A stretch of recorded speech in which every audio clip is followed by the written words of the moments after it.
I'm Dr. Lisa Palmer, Dr. Mom Bear, coming to you live on sleep, or lack of sleep. So, one of the biggest complaints that we get from patients are patients that cannot sleep. I think it is one of the most torturous complaints to have someone that just can't sleep, right? One of the most common things that we see is sleep apnea, right? So, what is sleep apnea? Apnea is the cessation of breathing during sleep. I have a current patient who went through chemo for breast cancer, and she wakes up 45 times a night uh, due to not breathing, and it interferes with their sleep. So when you sleep, you heal.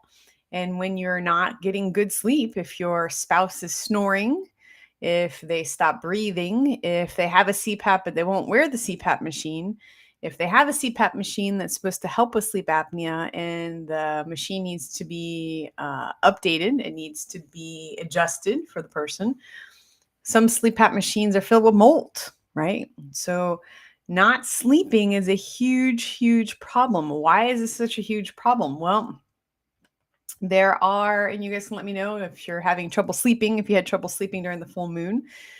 The pineal gland, which is located right here, right between the eyebrows, there's a gland called the pineal gland, and the pineal gland helps with sleep. It also helps with consciousness. If someone is exposed to chlorine or fluoride, the pineal gland can calcify. Now, light hits you in the forehead and tells you it's daylight, or light hits you in the forehead and tells you that you have less light and it's getting dark. And so, if you're having trouble with sleep, it may be that you're in front of screens like your laptop or your phone, and the blue light of the screen is hitting your pineal gland and stimulating it to tell you to be awake. Some people, I used to you guys can let me know if you have an intense show that you like to watch. I used to like to watch the show 24. So it's very intense and very high. Um, the clock's ticking down and very intense and very adventurous and very dramatic. So you guys can let me know if you like a show that is very intense. That is not a good thing to watch before you try to go to sleep. A lot of TV I've noticed, if you look at TV back in the 80s and 90s, it was much more calm. Now everything is like a race to the clock, even like Food Network. Like you have the race to beat the clock and you have to get it done. And, everybody stop cooking. And then there's this mystery show that's very intense. And then even educational shows are very intense. And all everything is very intense. And what happens is that puts you into a sympathetic nervous system state. It puts you into fight or flight. So if you think about it, if a bear is chasing you, which would be a sympathetic nervous system state, you're not going to lay down and take a nap, right? I wonder if possums have a reverse function. So they're the only animal that I'm aware of, maybe porcupines too, but most animals, when they're threatened, they fight, right? So they fight, or they flight, they run away. But the two animals that may not have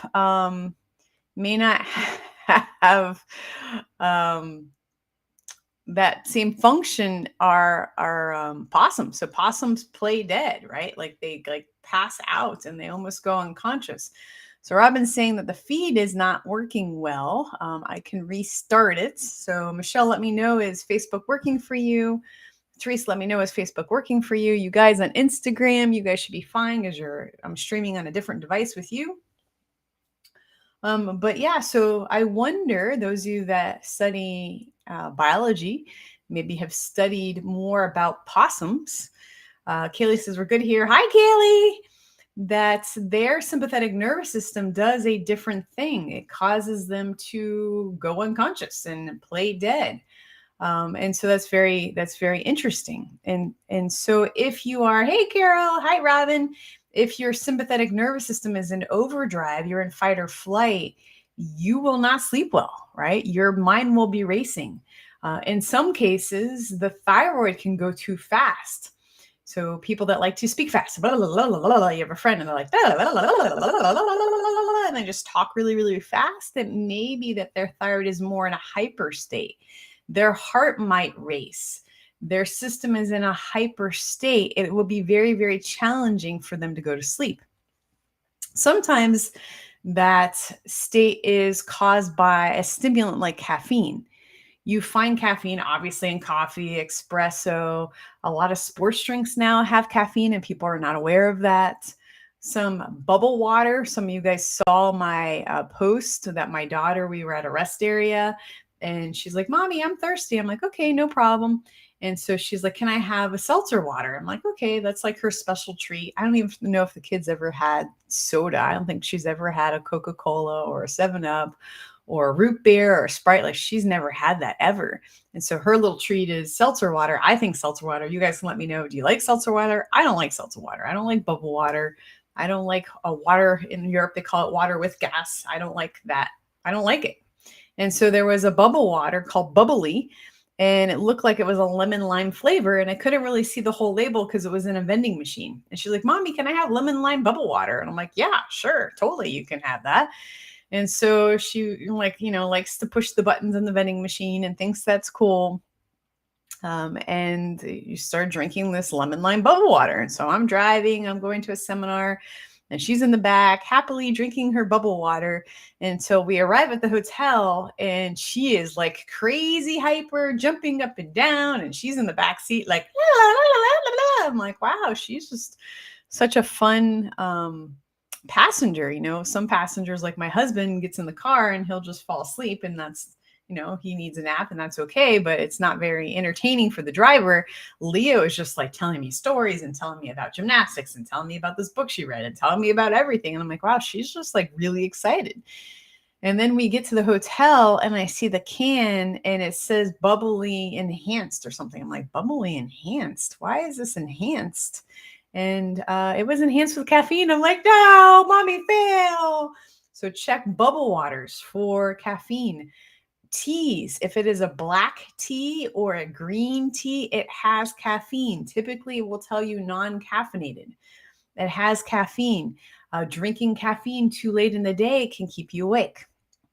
So Desiree says she does not like seltzer water. Robin doesn't like seltzer water. Carol says it's yucky, no thanks. I totally agree with you guys. Don't like seltzer water. Don't like bubble water. Not my favorite. Check your caffeine. The other source of caffeine that I think a lot of parents sometimes forget this is chocolate. Chocolate has caffeine. And so if you're having trouble sleeping and you eat that piece of chocolate after dinner, that might be keeping you awake. We were just at a seminar in Phoenix and they had a nice catered lunch. And before I could get into the lunch area, Leah had already found a seat, saved me a seat, and was eating chocolate cake. And I'm like, no. And then later I found out she was drinking tea. And she's like, Mommy, I have tea. And I'm like, good. And it was English breakfast tea. So what is English breakfast tea? It is black tea with caffeine. And I'm like, oh my goodness. So on one hand, we're on a different time zone and it helped her kind of push through on the time zone. But honestly, as a mom, I don't see any reason why your children should be drinking caffeine. I do not think it's cute to have your kid drink Starbucks with you. An earlier episode I was talking about, I don't think it's cute to have your kid in the nail salon, a newborn baby in the nail salon. Yes, I believe mom needs to be pampered, but to expose mom and baby to toxic chemicals, not cute. You do whatever you want, not cute. So what else could keep you up? We talked about stimulating TV shows or adventurous movies or scary movies can keep you awake. Full moons may be the reason why you're having difficulty sleeping. So this last weekend, Sunday night, was a huge full moon. ER staff will tell you, yes, the emergency room is way busier during a full moon. The Latin word for moon is luna. The derivation of lunatic comes from lunar, having to do with the moon. So people act crazy. Why do they act crazy? Well, we're studying more and more about parasites and finding that most Americans may have parasites in their system. Where do these parasites come from? Well, you can inhale them. So earlier today, we were talking about cases where someone had parasites in their sinuses that they inhaled, or if you went to a water park or a swimming pool, they can swim into your sinus cavity. You can eat them, right? So obvious sources of parasites could be uncooked meat like sushi, undercooked meat like steak. It could come from vegetables. So vegetarians, you're not out of the loop either. You can get parasites from vegetables. You can get parasites from your pet. Pregnant women are not advised to clean out the kitty litter. Why? Because there's a specific parasite in cat poop. And when you clean out the kitty litter, it can become airborne and you can inhale that. Toxoplasma gondii, if I'm remembering correctly. So if it's not healthy for pregnant women to clean out kitty litter, is it healthy for a non-pregnant woman or a child or a man to clean out kitty litter? Right? I would also venture to say cleaning out horse stables, all that hay and horse poop kicking up in the air. You can inhale the parasite. There's parasites that enter the bottom of the foot. So some people with toe cramps could be parasites. Calf cramps could be parasites. Pain in the joints could be parasites. Very, very, very, very, very easy to find parasites. Our practice, Palmer Natural Health, is probably one of the number one things we work on. Why? Because American physicians are not trained in parasites. Maybe they learned in medical school about malaria, which is a parasitic type problem, but they really don't do much with parasites. Perhaps if you're a tropical disease physician and you specialize in weird tropical diseases, maybe. My patients that were born in Jamaica or Dominican Republic or the Bahamas or India are very, very aware of parasites. In fact, I met a physician from India, and he said in elementary school, the teachers would say at a certain point that they would give you a box and they would ask for a stool sample, and you would turn your stool sample into your teacher. That's a shitty day. And your teacher would turn that into the Indian Department of Health, and they would see what kind of parasitic medications the students needed. So very, very, very common reason parasites like to be active at night.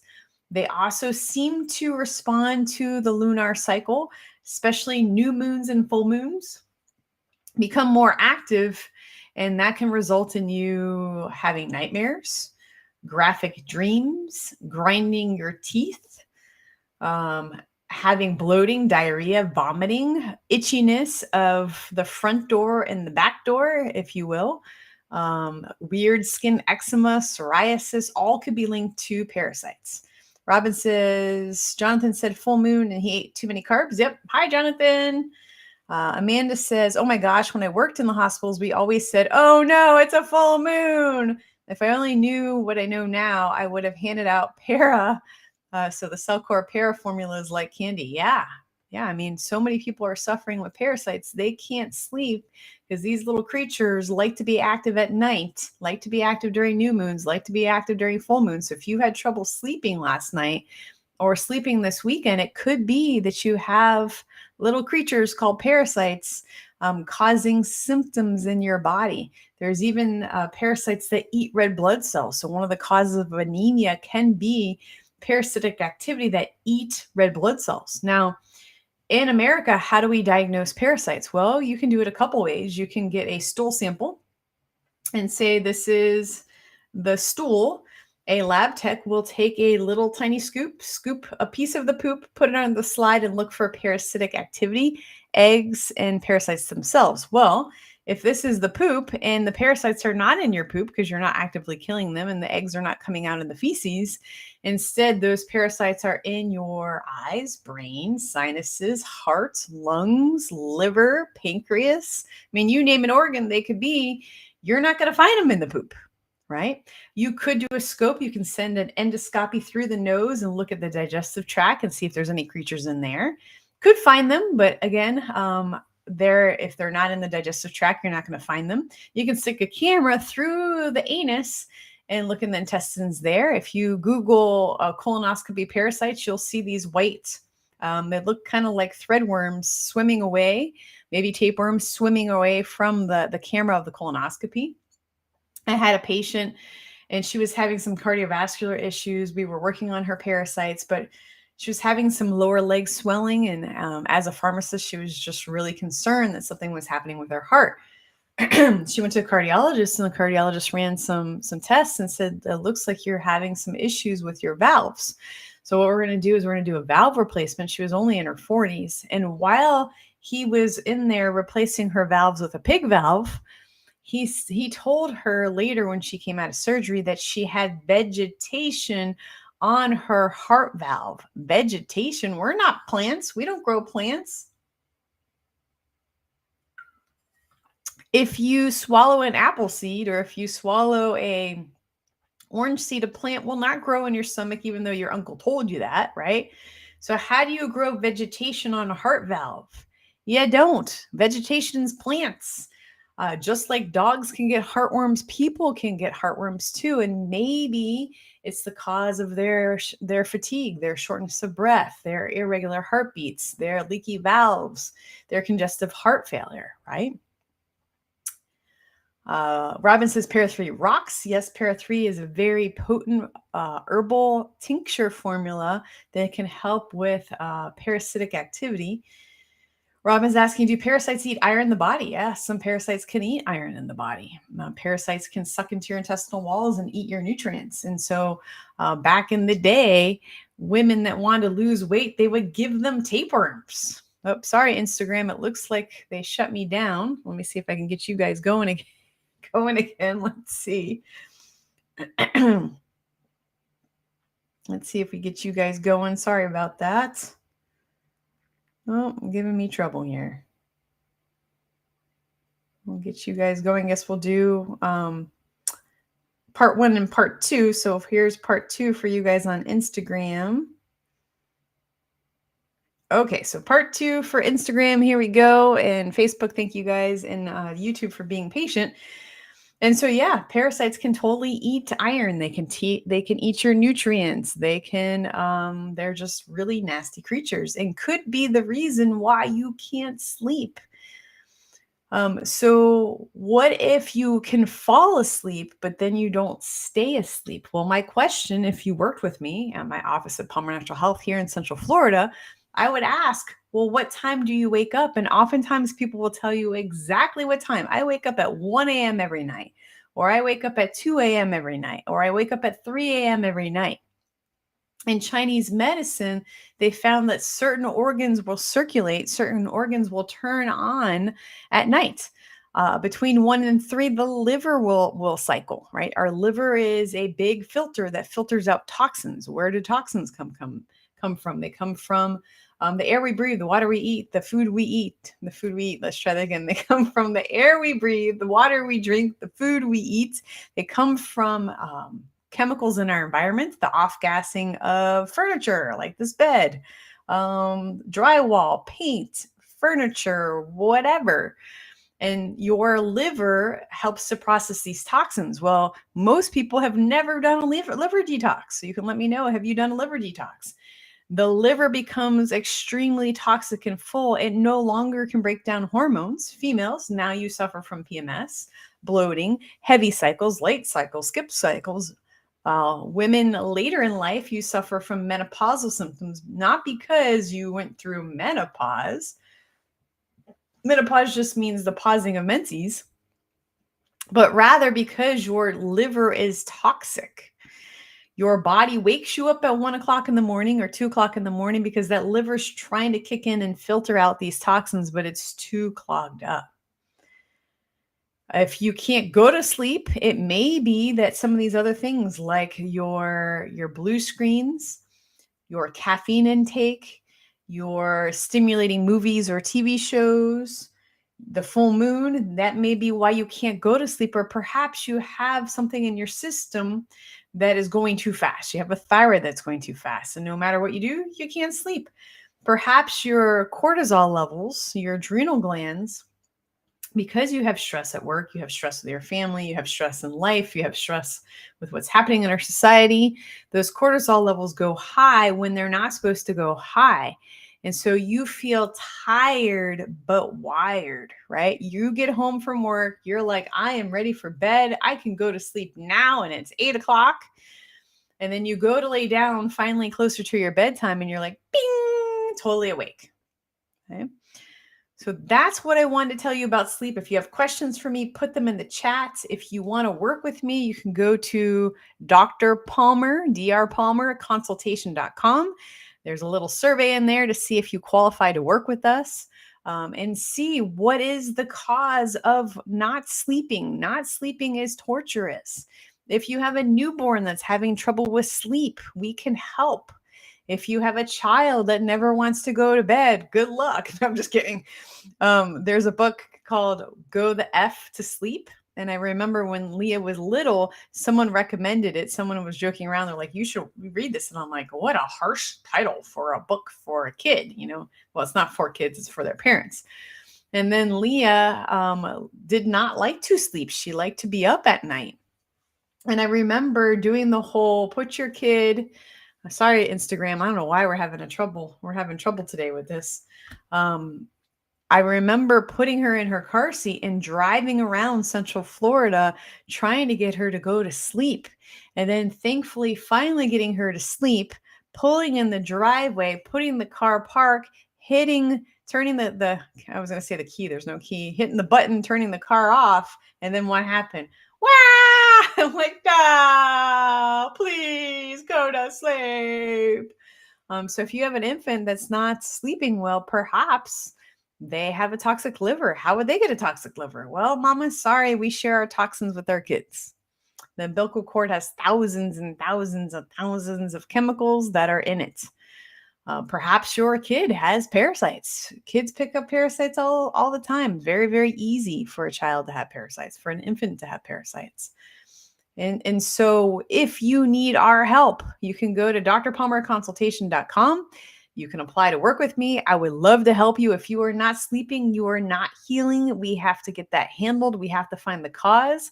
Ambien is not the solution. Ambien will never fix the cause of you not sleeping. Ambien will knock you on your butt.